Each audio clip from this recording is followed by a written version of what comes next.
সালামু আলাইকুম। আমি doctor Naimul Kibria, BHMS Bangladesh homeopathy medical college, BHMS রোকেয়ান ইসলাম হোমিওপ্যাথি মেডিকেল কলেজ। আমরা গত ভিডিওতে বলছিলাম বন্ধ্যাত্বজনিত সমস্যা, অর্থাৎ পুরুষের বন্ধ্যাত্ব সমস্যার জন্য যে স্পার্মের যেই এই সমস্যা হয়, স্পার্মের জনিত যে সমস্যার কারণে বন্ধ্যাত্ব হয়, মোট পুরুষ বন্ধ্যাত্ব হওয়ার 4টা কারণ থাকে। প্রথম কারণ হচ্ছে স্পার্মের সমস্যা।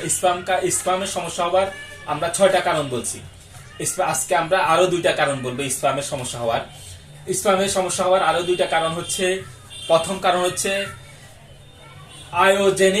আয়োট্রোজেনিক চিকিৎসার কারণে স্পার্মের সমস্যা হয়। আয়োট্রোজেনিক চিকিৎসার কারণে স্পার্মের সমস্যা হয়। যেমন প্রথম আয়োট্রোজেনিক চিকিৎসা বলি। প্রথমে আয়োট্রোজেনিক হচ্ছে এই আয়নিক চিকিৎসা, আয়নিক ভাবে যে আয়নিক প্রভাব ফেলে বা যে বিভিন্ন রকম রেডিয়েশনের কারণে যে রেডিয়েশন দিয়ে যে চিকিৎসাগুলো করা হয়, এই চিকিৎসাগুলোর কারণে স্পার্মের সমস্যা হয়। যেমন আমরা উদাহরণ দেই, যেমন রেডিয়েশনের কারণে স্পার্মের সমস্যা, রেডিয়েশনের চিকিৎসা নিলে স্পার্ম সমস্যা হয়, স্পার্ম স্বাভাবিক আকার থাকে না, স্বাভাবিক থাকে না।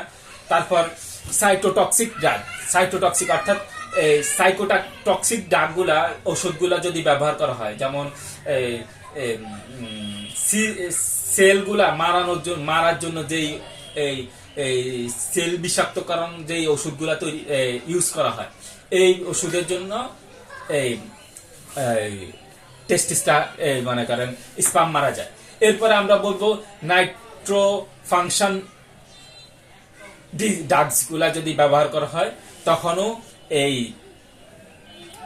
স্পার্ম মারা যায়। এরপরে অ্যান্টি হাইপারটেনসিভ মেডিসিন গুলাও স্পার্মকে অস্বাভাবিক ভাবে তৈরি করে।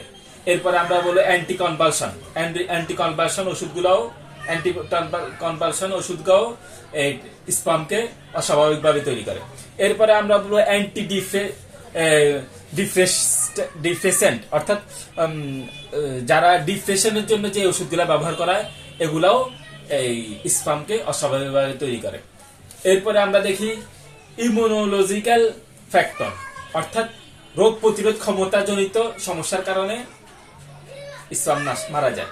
অর্থাৎ যখন অ্যান্টিবডিজ অ্যাগেনস্ট স্পার্মাটোজোয়াল সারফেস, অর্থাৎ যখন তার একজন মানুষের শরীরের অ্যান্টিবডিটা স্পার্মাটোজোয়াল সারফেসের অ্যান্টি হয়, বিপরীতমুখী হয়ে যায়, তখন এই স্পার্ম মারা যায়।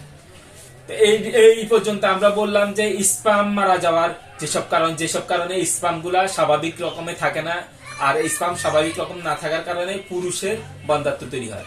এরপরে আমরা আরো 3টা ফ্যাক্টর বলবো পুরুষ বন্ধ্যাত্বের জন্য, যেটা মনে হয় যেটা প্রথম দ্বিতীয় আমাদের বন্ধ্যাত্বের কারণ হচ্ছে obstruction in the efferent ductal system, অর্থাৎ এই যে ডাক্টাল সিস্টেম, ইফারেন্ট ডাক্টের বাধার কারণে এই পুরুষ বন্ধ্যাত্ব হয়। যেমন আমরা এখানে যে রোগগুলা দেখি সেটা হচ্ছে ইনফেকশন লাইক টিউবারকুলার অর গণকক্কাল, অর্থাৎ যখন ইনফেকশন হয়, টিউবারকুলার অর্থাৎ টিবি বা যক্ষা রকমের কোনো ইনফেকশন হয়, অথবা গণকক্কাল গনোরিয়া রকমের কোনো ইনফেকশন হয়, তখন এই অবস্ট্রাকশনটা হয়, যার কারণে পুরুষ বন্ধ্যাত্ব তৈরি হয়। এরপরে যে অবস্ট্রাকশন হয়, যেটা হচ্ছে সার্জিক্যাল ট্রমা, কোন রকম সার্জিক্যালের কারণে, অনেক সময় সার্জারি অর্থাৎ অপারেশনের কারণে এই অবস্ট্রাকশনটা তৈরি হইতে পারে। এরপরে আমরা দেখব ইয়ঙ্গার সিনড্রোম হচ্ছে এক রকমের সাইনোসাইটিস সহ ফুসফুসের যে সমস্যাগুলো হয়, এই সমস্যার কারণে এই অবস্ট্রাকশন তৈরি হয়। এখানে একরকম শ্লেষ্মিক ঝিল্লির মতো এক জিনিস উৎপাদন হয় শরীরের মধ্যে, যেগুলা এই অবস্ট্রাকশন তৈরি করে, ইফারেন্ট ডাক্টে অবস্ট্রাকশন তৈরি করে। এরপরে আমরা বলবো failure to deposit sperm high in the vagina, অর্থাৎ যদি উপযুক্ত স্থানে স্পার্মগুলা না যাইতে পারে, জননতন্ত্রের উপযুক্ত স্থানে স্পার্মগুলা না যাইতে পারে, তখনও পুরুষ বন্ধ্যাত্ব হয়। এটারও আমরা পুরুষ বন্ধ্যাত্ব বলি। অর্থাৎ পুরুষ যখন উপযুক্ত স্থানে এই স্পার্মগুলাকে না নিতে পারে, যেমন আমরা বলি যে ইরেকটাইল ডিসফাংশনের কারণে এই failure deposit sperm in the high in the vagina হয়। অর্থাৎ ইরেকটাইল ডিসফাংশনের কারণে স্পামগুলা উপযুক্ত স্থানে পৌঁছাইতে পারে না। ইরেকটাইল ডিসফাংশন হচ্ছে যখন পুরুষ জননাঙ্গ ঠিক মতো শক্ত না হয় বা যেভাবে শক্ত হওয়া দরকার ওভাবে শক্ত না হয়। এটা দ্বিতীয় ব্যাপার বলবো ইজাকুলেটরি ইফেক্ট অর্থাৎ ডিফেক্ট, অর্থাৎ হচ্ছে যদি ঠিক মতো এটা ইজাকুলেশন না করতে পারে, অর্থাৎ যদি এটা দুই রকম হইতে পারে। একটা হচ্ছে যে সময়ের আগে ইজাকুলেশন হয়ে যাওয়া, দ্বিতীয় ব্যাপার হচ্ছে ইজাকুলেশন একদম হচ্ছে না, ফেইলিউর, ইজাকুলেশন অফ অ্যাবসেন্ট, অর্থাৎ তার ইজাকুলেশনে হচ্ছে না, তখনও কিন্তু এই হাই ইন দি ভ্যাজাইনা অর্থাৎ এই যেই জায়গায় এই স্পামটা পৌঁছানোর কথা জায়গায় পৌঁছাচ্ছে না, এই সমস্যার মধ্যে আমরা এটাকে ধরি।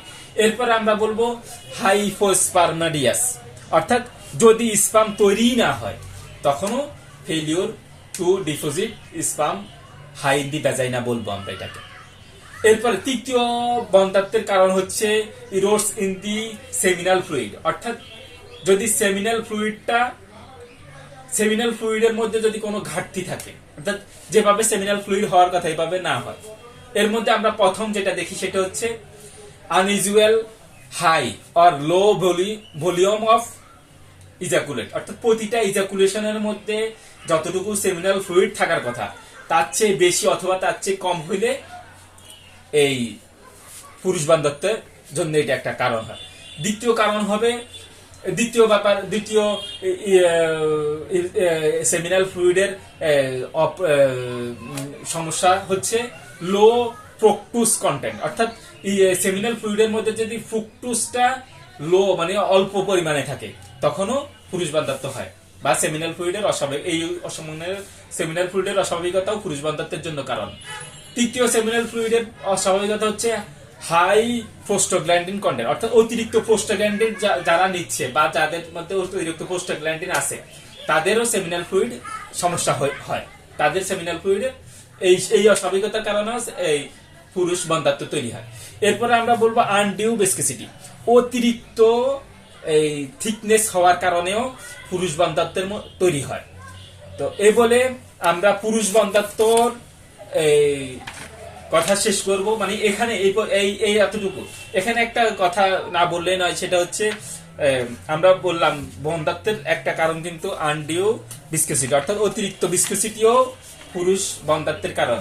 যেখানে অনেকে বলে আমাদেরকে যে পাতলা হয়ে গেছে বা ঘন না, এগুলো আসলে অতটা বেরি করে না, এটার একটা নির্দিষ্ট মাত্রা আছে, যতটুকু হইলে ভালো ওটা ডাক্তার বুঝবে। এই জন্য আমাদের রোগীদের জন্য আমাদের পরামর্শ হচ্ছে আপনার সমস্যাগুলো যদি আপনি একদম খুলে একদম স্পেসিফিক বলতে পারেন তখন একজন ভালো ডাক্তার অবশ্যই আপনাকে ভালো ওষুধ দিবে এবং আপনি সুস্থ হবেন। আপনি যদি আপনার কথাগুলো ঠিক মতো না বলেন, যদি নিজে একটু বেশি বুঝেন, অনেক সময় হয় রোগীরা বলে আমার মানে কথা বলতে চায় না, এই একটা অবস্থা তৈরি হয়, সে তার রোগকে ব্যাখ্যা করতে চায় না, এইটার জন্য ওষুধ দিবেন, এত কথা কেন জানতে হবে, এইভাবে একটা তাদের মনস্থির মনোভাব থাকে। তো এই জন্য আমাদের এই সব ভিডিও যেন তারা বোঝে যে এই আজকে যেটা বললাম বন্ধ্যাত্ব অনেক রকমের কারণে হয়, এই যে রকমগুলা বললাম সব রকম অনেক ভিন্ন ভিন্ন আরো অন্যান্য কারণে হয়, অনেক ভিন্ন হাজার রকমের কারণে। এই মনে করেন আমরা যে 4টা মূল কারণ বললাম, 4টা মূল কারণের পিছনে আরো প্রতিটা কারণের পিছনে আরো অনেকগুলা কারণ বললাম। যেমন স্পামের সমস্যার জন্য আমরা মোট 8টা মূল কারণ বললাম, 8টা মূল কারণের শাখা আবার 4-5টা করে শাখা বললাম। এইভাবে অনেক কারণে পুরুষ বন্ধ্যাত্ব হইতে পারে, কিন্তু মূল সিস্টেমটা আমরা দেখি স্পামের সমস্যা। স্পামের সমস্যার জন্য আমাদের যদি আসি বলে আমার স্পামের সমস্যা, আমার ওষুধ দেন, তাহলে কি আমরা ওষুধ দিতে পারবো? কেন সমস্যা, কি ধরনের সমস্যা সব একদম যখন পুঙ্খানু বলবে তখন আমরা তাকে ওষুধ দেব এবং সে সুস্থ হয়ে যাবে ইনশাআল্লাহ। আজকে আমরা পুরুষ বন্ধ্যাত্বের কারণগুলো বললাম, আগামী ভিডিওতে আমরা নারীদের বন্ধ্যাত্বের কারণগুলো বলবো। এই বলে আমরা আজকের মতো এখানে শেষ করছি। আসসালামু আলাইকুম রাহমাতুল্লাহি ওয়া বারাকাতুহু।